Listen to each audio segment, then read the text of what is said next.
Did you know that most product managers, when they are faced with an AI question or a specific industry, they do not really know how to best answer those questions? In this video, I'm going to be sharing with you how a product manager can handle AI questions in financial services. And we'll do this by doing a mock interview. Hi, my name is Anil Jaising. I'm a certified Scrum trainer with Scrum Alliance, an adjunct professor with NYU's graduate program of project management, and a product manager with my thriving training and consulting company, Concepts and Beyond. And today I have my student from NYU, Aditya, who's going to partner with me, and we're going to be doing this mock interview to deliver product sense questions, especially in the financial services world. Hello everyone, my name is Aditya and I'm currently pursuing my master's in IT project management at New York University. Before this, I've worked as a business strategy analyst at a startup and I'm focused on making projects that help users solve real world problems. Welcome, Aditya. And today we are going to be interviewing you for a position at Brex. Brex provides corporate cards and expense management services to our clients. And we have known that our expense review process is very slow. And typically at the end of the month, when we want to close the books for expenses, the finance team is following up a lot on expense receipts as well as the actual numbers that they need to close on. And so, how could we use AI to make this solution better? Yeah, that's an interesting situation. Month end closes are actually a pain point. So let me understand the situation first. When an employee makes a purchase on Brex card, what happens? Could you walk me through the current flow that exists? Yeah, so transaction is posted. We attempt an auto categorization based on merchant, and employee is supposed to upload a receipt. Finance reviews at the end of the month, and we find a lot of these receipts missing. Where does the 8 days go? Typically, to follow up on the expense receipts or some miscategorizations that then finance fixes, also some reconciliations. And do all of the transactions have the receipt with them? No, typically, no. That's the challenge because the employee thinks that they have posted it, they haven't posted it. Then there's a lot of email exchange between the finance and the employee back and forth until it gets all resolved. And do we have the exact number of receipts that are not present in the system?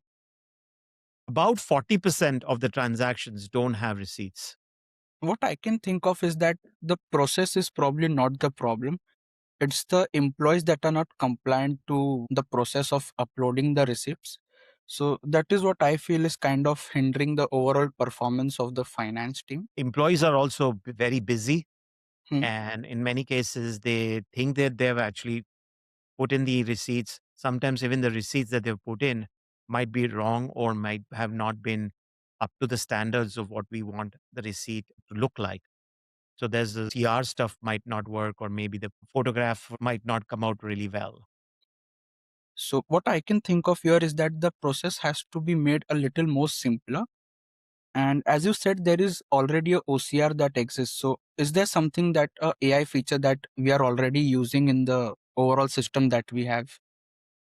No, we do extract the emails and we also have photo capture, but the quality is low. Okay. There is no AI feature at the moment. We can probably have a two-part solution to this.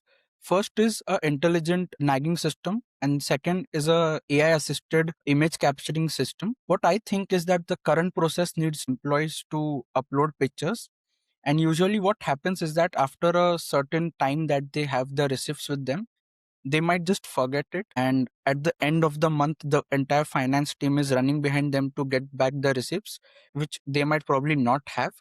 So what our system can do is recommend them to upload pictures right after the transaction is recorded, notifying them probably after 10 minutes of the transaction that has happened. And second is the OCR system. So once they upload the image, the OCR system recognizes the text and categorizes them and allocates them to the finance team. So that might kind of still ease out the overall process, is what I think. What about those errors that we see, categorization errors? Sure. So the idea is that it should recommend them to upload the pictures in a better quality, and that is how it would still improve the overall performance. And suppose if there is something that's not clear, It might just send them out a notification that could you clarify on a certain expense that's recorded. And how would you measure success? The problem was the adoption ratio. So the target is to reduce the accounting team's load from 8 days to 3 days. Secondary is the receipt attachment rate by every month. So suppose if today we have a 60% rate of receipts that is attached and 40% people don't attach receipts. So we can aim it to increase by 80. So the secondary target metrics could be that we can work on the percentage of receipts that were being attached. Earlier it was 60%, and now we can aim for a 90% so that there is a 30% increase in the overall attachments that are being done by the employees. And we can also measure the finance team hours, the time that was spent by the finance team earlier to manage these finances, and what is the time that they spend now after making these changes. Have you thought about risks? The one risk that I can think of here is a privacy concern within the email scannings. So some employees won't want bricks to read their emails, even just for receipts. And that is where I think that could kind of still come up as a bottleneck. But what we need to help them is with clear statements that we are not accessing the data, we are just accessing the receipts and nothing attached to it. So we need to be transparent about what we access and offer the options to upload manually instead. And the email option is something that still comes up as a bottleneck, as a privacy concern, I would say. Good job, Aditya, and thank you so much for your time. Hello, Aditya, and welcome. We're going to be interviewing for a Fidelity product manager role. We have a retirement tool in Fidelity, which does projections for retirees, showing them some information about how much they are going to be able to make or save by a certain age period. What we find is that when they sign up, there is a little bit of engagement, but after that initial sign up, the engagement tends to die down and usage is very low. How would we use AI to improve the engagement? Okay. Low engagement on a retirement tool is a real problem, I would say. So let me understand the current state. Suppose when a user visits the tool today, what do they see and what's the core experience for them? Typically, we look at the savings that the user has, and based on that, we give them a message. That message might say, you have 1.2 million by the age of 65 based on your current estimated savings return. And that's the message that they're going to be seeing on the retirement tool.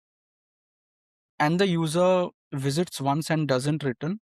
Do we know the reason for that? Is the project discouraging, or is there something that's not really actionable that kind of still pulls them back to the application? Yeah, I think the main thing is that, let's say the user is at age 45. The age 65 retirement age seems too far away. It doesn't necessarily give them an actionable projection based on if they increase the savings, how much more that they can save and how much more it will be valuable. It's much more static than dynamic. Okay. Yeah, clearly it is static. And what I feel is that the problem is that it doesn't give any actionable insights.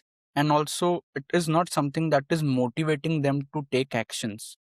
So, building a solution around this would be majorly to give them actionable insights and also setting milestones that help them achieve those. So, personalizes the milestones and actions based on the user's incomes and saving rate, and it generates specific requirements and recommendations that the user would need. That sounds good. What about progress celebration? Sure. So, behavioral science says that tracking and celebrating progresses motivates individuals to continue taking actions, and that would help them reach their milestones. So, we celebrate. What we do is that we push notifications, we push in app animations, and maybe a good graphics that help them say that, yeah, you have achieved certain amount of goal from your overall milestones or overall requirement that you have while you retire. We help them improve their mental state by making them a positive experience of savings for their retirement. So we show them that you saved 5,000 more than the last year that you did. And here is where it comes from: 3,000 from your increased contributions and 1,200 from your employer's match, 800 from the market returns that you invested back.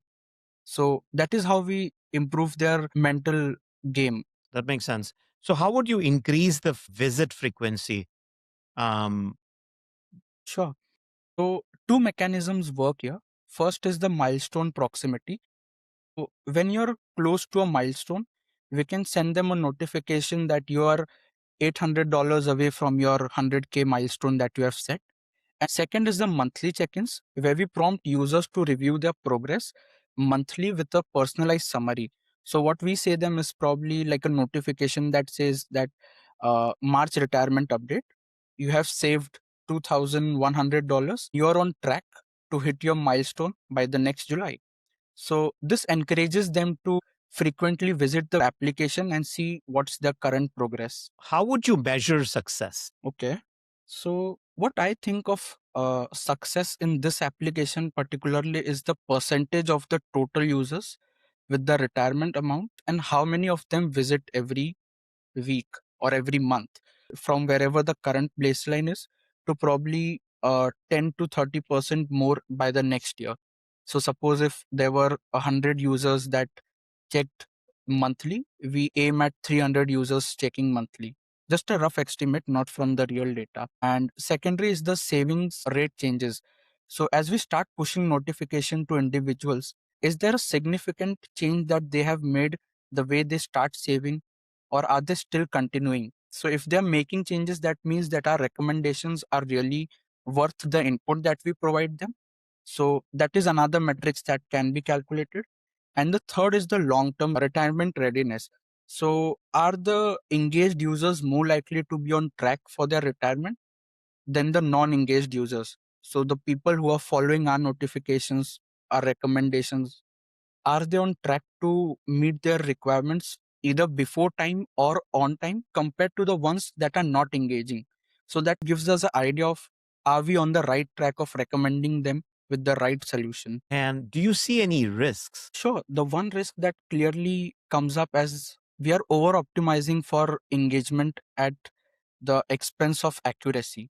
So we don't want to create a game that makes people feel good but doesn't reflect reality. So, can you identify risks in this whole scenario? One risk is over optimizing for engagement and turning this into feel good experience instead of an accurate financial tool. Since this impacts long term decisions, we need to ensure that the projections are realistic and we clearly communicate them without uncertainty. So if users are following our tips, it is very much possible that this risk would reflect when they are in their 60s. And if we have not delivered them with what they were expecting, that would significantly reduce how they trust us as a application and how they recommend us to others. Well, thank you so much for your great answers. Did you enjoy this mock interview? Please go ahead and like the video and subscribe to my channel. The more you support my channel, the more I will have the ability to bring questions and answers and help you with your job hunt. So looking forward to see you next time. Bye.